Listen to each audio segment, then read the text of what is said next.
Surat crime branch પોલીસે ચીકલીગર ગેંગના 4 ઇસમોને ઝડપી પાડ્યા છે। આરોપીઓ ઝડપાઈ જતા ઘરફોડ ચોરી અને વાહન ચોરીના 12 જેટલા ગુનાઓ ડિટેક્ટ કરવામાં આવ્યા છે। સુરત ક્રાઇમ બ્રાન્ચ પોલીસે ચીકલીગર ગેંગના 4 સાગરીતોને ઝડપી પાડ્યા છે। ઘરફોડ ચોરી અને વાહન ચોરીના કુલ 12 ગુનાઓ ડિટેક્ટ કરવામાં આવ્યા છે। આણંદની ચિખોદરા ચોકડીથી આરોપીઓની ધરપકડ કરવામાં આવી છે। પોલીસે આઝાદ સિંઘ ઉર્ફે ધનરીસિંઘ ટાંક, મલિંદર સિંઘ બાવરી, અજય સિંઘ ઉર્ફે મામુ અને જીતેન્દ્ર સિંઘ ઉર્ફે દિલજીત સિંઘ ચીકલીગરની ધરપકડ કરી છે। આ ચીકલીગર ગેંગ પહેલા વાહન ચોરી કરતી, ત્યારબાદ મોડી રાત્રે બંધ મકાનોના તાળા તોડી ચોરી કરતા અને બાદમાં ચોરેલા વાહનો તે જ જગ્યાએ પરત મૂકી ફરાર થઈ જતા। અમરોલી અને ઉત્તરાયણ વિસ્તારના મકાનોમાંથી અંદાજે 9,50,000 થી વધુની કિંમતના સોના ચાંદીના દાગીના અને રોકડની ચોરી કર્યાની કબૂલાત કરી હતી। આ ઉપરાંત આણંદ, કીમ, સાયણ, કડોદરા, પાલોદ અને અંકલેશ્વર જેવા વિસ્તારોમાં ચોરીની ઘટનાને અંજામ આપ્યો હતો। મુખ્ય આરોપી આઝાદ સિંઘ વિરુદ્ધ અગાઉ સુરત, નવસારી અને વડોદરાના વિવિધ પોલીસ મથકોમાં 12 જેટલા ગંભીર ગુનાઓ નોંધાયેલા છે।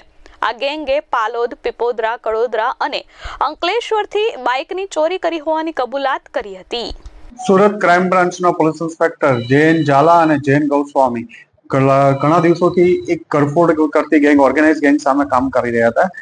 એમને ગઈકાલે બાતમી આધારે આણંદના ચિખોદરા પાસેથી 4 જણને પકડી પાડવામાં આવ્યા છે, જેમાં આઝાદ સિંઘ ઉર્ફે બાદલસિંહ ટાંક, મલદીર સિંઘ બાવરી, અજય સિંઘ દુધાની અને જીતેન્દ્ર સિંઘ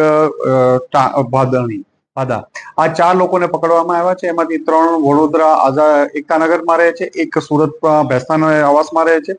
આ 4 લોકોની પૂછપરછ કરતા ઘણા બધા ગુનાઓનો ભેદ ઉકેલવામાં આવ્યો છે। આ તમામ ક્રિમિનલ હિસ્ટ્રી ધરાવે છે। તમામના વિરુદ્ધમાં, જેમાં આઝાદ સિંઘ વિરુદ્ધમાં 12 થી વધુ ગુના દાખલ થયેલા છે, અજય સિંઘ વિરુદ્ધમાં 11 થી વધુ દાખલ થયેલા છે, મલિંદર સિંઘ વિરુદ્ધ 8 થી વધુ અને જીતેન્દ્ર સિંઘ વિરુદ્ધ 1 દાખલ થયેલો છે। અમદાવાદ, સુરત, વડોદરા, ગુજરાતના અલગ અલગ શહેરોમાં, મોટા શહેરોને ટાર્ગેટ કરે છે। કોઈ પણ જગ્યા ઉપર આ લોકો પેલા અલગ અલગ શહેરના છે બધા અને ભેગા થઈ અને બાઇક ચોરી જ્યાં ચોરી કરવાની છે એ સિવાય અલગ જિલ્લામાંથી બાઇકની ચોરી કરશે। બાઇકની ચોરી કર્યા બાદ આ લોકો ઘરફોડ કરશે। ઘરફોડ કર્યા પછી ક્યાંક બિનવારસી અલગ જગ્યાએ બાઇક ચોરી કરીને છોડી દેતા હોય છે।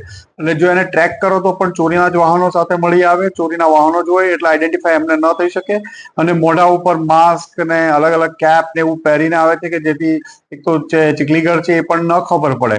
પણ ઘણા દિવસની મહેનત પછી ક્રાઇમ બ્રાન્ચને આ ગેંગ પકડવામાં સફળતા મળી છે, જેમાં 4 ઓફેન્સ રજીસ્ટર અમને અત્યારે મળી આવ્યા છે। જેમાં ઓક્ટોબર મહિનાના 2 ઉત્તરાયણ પોલીસ સ્ટેશન વિસ્તારની ઘરફોડો છે, કડોદરાની ઘરફોડો છે, એ ઉપરાંત અમરોલી પોલીસ સ્ટેશનની ડિસેમ્બરની ઘરફોડ છે અને બીજી 7 થી 8 અલગ જગ્યાઓ અને મોટરસાયકલ ચોરીઓ આ ઘરફોડ કરતી વખતે એમણે કબૂલી છે।